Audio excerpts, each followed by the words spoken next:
Dia, Rodrigo, a gente estava falando de algumas figuras que estavam meio sumidas na política e gravaram um vídeo para falar de dosimetria, que no fim das contas era uma espécie de anti-light. Vocês lembram disso?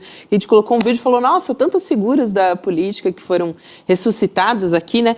E no era fim o Temer das contas, e o Aécio, né? Nesse caso era o Temer, o Aécio, no fim das contas, de certa forma a gente está falando do PSDB, que é um partido, né? Quase em extinção. Uma decadência, né? Quase que extinção, Rodrigo, exatamente. Hoje a gente teve um encontro com esse partido do Ciro Gomes. Acabou de se filiar ao PSDB em cerimônia no Ceará e ele atacou o presidente Lula. Claro. Geraldo Alckmin também, o Camilo Santana. O Ciro ele ainda não confirmou uma candidatura ao governo do Ceará e deixou até em aberto uma tentativa eventual. Olha, mas é candidato, viu? É candidato. Né? No Ceará. A própria foto hoje mostra ele com os bolsonaristas, como o André Fernandes. A foto revela a candidatura dele já em aliança com, eu ia dizer, com o pior do bolsonarismo, não, com a nata do bolsonarismo. Que é o André Fernandes, que quase foi eleito prefeito, né? Com aliança com o prefeito de Juazeiro do Norte, o Gleidson, que também é bolsonarista. É uma aliança Bolsonaro e aquela turma antiga do Tasso e do Ciro. Turma lá dos anos 90. Então ele volta para o partido que o projetou nacionalmente. Ele foi filiado a outro.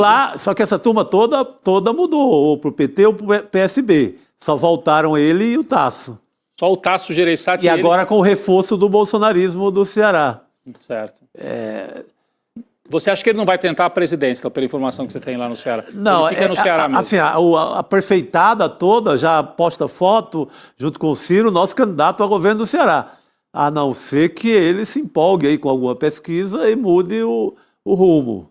Certo. O rumo da prosa. Mas no momento, o candidato. As visitas dele, assim, às regiões, é como candidato a governador do Ceará para acabar com, diz literalmente, para acabar com Camilo Santana e com o irmão e com todo mundo, que não seja ele, né? Mas vai acabar cumprindo, né, Cris? Mesmo que ele seja candidato no Ceará, ele acaba cumprindo uma tarefa que é de tentar enfraquecer o PT, onde o Lula é mais forte, que é no Nordeste, né? Tentar derrotar o PT no Ceará, Bahia e Ceará, né? Além do Piauí, enfim. Mas são os estados mais populosos, né? Com uma economia importante, Ceará, Bahia. Pernambuco também, mas daí não é o PT, é o PSB. Mas o Ceará, derrotar o PT no Ceará é uma tarefa que, se o Ciro se propõe, ele quer ajudar a extrema-direita nacionalmente. Eu não sei como é que você vê esse retorno do Ciro, até simbolicamente, para o PSDB, Cris.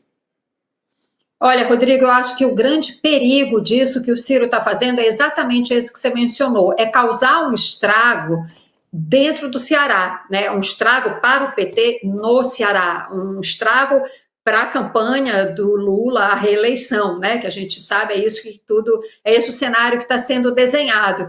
Porque é onde o Ciro ainda tem algum capital político eleitoral, né? É o estado dele, onde ele construiu a carreira dele. Ele está voltando, né? O Ciro fez aquela trajetória, assim, né? Ele, num dado momento, parecia que ele tinha feito aquele percurso de 180 graus. Agora ele está completando 360, está voltando exatamente para o ponto de partida dele. Ele começou na política na direita, né? No partido de sustentação da ditadura. E foi se movendo gradualmente em direção à centro-esquerda, digamos assim. Nunca considerei ele um candidato de esquerda, mas ele se apresentou, e não como centro-esquerda, né? Me pareceu sempre. E ele, em determinados momentos da história recente, das campanhas presidenciais, ele teve um papel importante, ele trazia temas para o debate muito importantes, e me pareceu, em muitos momentos, seriamente comprometido com a democracia. Agora, com este movimento que ele faz, né, é que nem o Fux que a gente estava falando há pouco, rasga a fantasia, está aliado com o que há de pior, né, na política brasileira, que é o bolsonarismo. Só que, no Ceará, infelizmente, ele, com essas alianças que ele está fazendo, ele pode sim fazer um estrago danado ali, sabe, e tirar muito voto da esquerda. Então, assim, ele não creio que ele vá mesmo, hoje ele não tem fôlego para uma candidatura presidencial, não tem. Eu acho que ele vai tentar justamente aproveitar esse capital eleitoral residual que ele tem no Ceará, que não é um resíduo qualquer, ele tem um capital eleitoral lá para se reerguer politicamente, né? E ele ainda tem tempo para exercer a política, ele é um político ainda jovem, né? E ele pode mais à frente dar outro salto para esta campanha, né? Para este ciclo eleitoral de 2026, me parece que o projeto dele é sim local, regional, né? E que significa uma grande dor de cabeça para o PT, que tem na região Nordeste, né, a sua grande pujança eleitoral. Exatamente. A Gabi descreveu aqui a imagem, né? Acho que o Chico, agora eu não me lembro que falou da imagem, ele ao lado do André Fernandes, né? Não, foi o Chico, desculpa.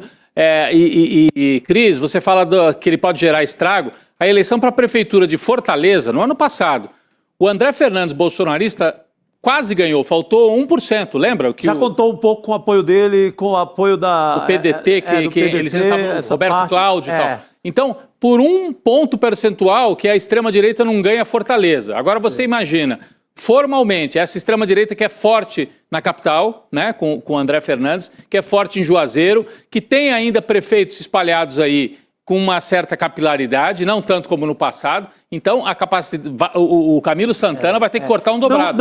O Ciro não é favorito, temos que dizer isso. Né? Não. O Ciro é um candidato competitivo, mas ele um pouco abaixo. Hoje ele não tem a força do Camilo Santana no Estado, porque a maioria dos prefeitos está com o Camilo. Está com o Camilo, e com o governador. Ou no PT ou no PSB. Então, ele não tem a mesma força do Camilo, mas é um candidato competitivo. Digamos que a direita finalmente encontrou um candidato competitivo no Ceará inteiro, não só em Fortaleza, que sempre teve. Certo. E aí a gente tinha imagens, esse é do evento de hoje, né? Isso. Da ficha de filiação. A gente tem o Ciro Gomes ali muito próximo ao Tasso Gereissati, né? É uma coisa aí meio nostálgica, né, do que aconteceu ali nos anos 80... Porque o Tasso é que puxa o Ciro, né? O Tasso era o mais veterano. Quem faz o Ciro? O Tasso que põe o Ciro, ele era considerado senador, né? O Tasso é que traz o Ciro e fala, é um jovem talento e tal, e o Ciro é governador muito jovem, com menos de 40 anos, ele se torna governador do Ceará e depois vira ministro da Fazenda do Fernando Henrique por causa desse mandato dele de governador e pela ligação com o Tasso Gereissati. Então, ele tem uma história, a história mais exitosa e vitoriosa dele, de exercer poder, foi no PSDB. Depois nunca mais ele exerceu poder. Exatamente. Ficou sempre tentando. Foi ministro do Lula também. Foi ministro do Lula, é verdade. Governo do Lula também. Então, mas assim... E foi ministro da Fazenda do Itamar Franco. Ele, Ciro, diz que é o autor do Plano Real. É verdade. Não, ele já falou isso. Ele reivindica a autoria do Plano Real. Não, eu falei Fernando Henrique, eu estou errado. Ele foi ministro antes do Fernando Henrique ganhar a eleição. Ele foi ministro no governo Itamar, claro. Tem toda a razão. Obrigado, Cris. É isso aí. Cris, a gente ainda tem um assunto aqui, né, rapidamente, para comentar com você, que é essa decisão da Justiça do Rio de Janeiro absolvendo 7 réus do incêndio do Ninho do Urubu. Essa história é importante e o juiz responsável, o Tiago Fernandes de Barros, ele baseou essa absolvição no que, abre aspas, né, no que ele chamou de ausência de demonstração de culpa penalmente relevante e na impossibilidade de estabelecer um nexo causal seguro entre as condutas individuais e a ignição, fecha aspas, um incêndio que deixou 10 adolescentes mortos, né, em 2019, outros 3 feridos também. É um caso gravíssimo esse do Ninho do Urubu. Gabi, isso me lembra tanto o caso da Boate Kiss, né? A luta dos pais e os responsáveis sejam punidos. É o que a gente vai ver no caso do Ninho do Urubu. Essa é uma decisão em primeira instância, a promotoria já disse que vai recorrer, né? Então a gente vai ver agora o caso caminhar na justiça, mas é chocante que um juiz de primeira instância, né, absolva os réus por esse motivo que você acaba de ler. Ele não vê nexo causal entre o que aconteceu, a morte desses 10 jovens atletas, meninos de 14 a 16 anos que sonhavam um dia serem ídolos do futebol, do Flamengo, né? A maioria meninos negros, diga-se de passagem, de famílias pobres, meninos negros, dos 10, 8 eram negros, né? E ele não vê, o juiz não consegue ver o nexo causal num processo que traz uma série de evidências de negligência e de descaso com a vida daqueles meninos. Eles dormiam em contêineres que não tinham alvará de funcionamento, que o Flamengo já tinha sido multado, inclusive, pela prefeitura, tinha grade nas janelas, isso dificultou que os meninos conseguissem sair, tinha problema no ar-condicionado, né? Não tinha manutenção, o processo mostra isso, né? Que não tinha, o ar-condicionado não tinha manutenção, e foi onde começou o incêndio. Enfim, evidências, fatos concretos de que aqueles meninos dormiam num lugar sem a menor condição de segurança, né? Então, a direção do clube, como é que a direção do clube, o responsável pelo centro de treinamento, não são responsabilizados por essas mortes, né? Então, assim, a impunidade é uma coisa muito chocante, muito gritante. Eu vou dizer uma coisa, sabe? Desde que aconteceu esse crime, porque isso é um crime, nunca mais eu consegui cantar o hino do Flamengo. Nunca mais, sabe? Porque diz assim, uma vez Flamengo, Flamengo até morrer. Isso é literal, sabe? Eu não consigo, isso não sai mais da minha boca, sabe? Então, enfim, a promotoria vai recorrer e a gente espera que lá no final desse processo, né, que essas famílias tenham justiça pela morte dos seus filhos. Disse tudo, Cris. Aí. É isso, é o mínimo. Cris, obrigada. É importante você trazer esse assunto aqui também para a nossa discussão no N2. Obrigada, querida. Obrigado. Até a próxima. Obrigada, pessoal.